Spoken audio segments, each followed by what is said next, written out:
In front of me is VIVO X51 5G, and let me show you how to activate emoji suggestions on the following device. So at first, let's open the settings, then find and select System and click on Languages and Input.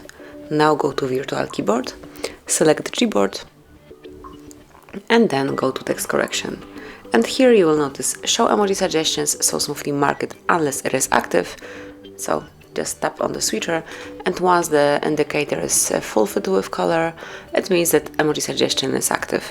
Then once it's deactivated as blocked offensive words or just like this, it means that it is not active. So that would be all. This is it. Thank you for watching. Please subscribe our channel and leave the thumbs up.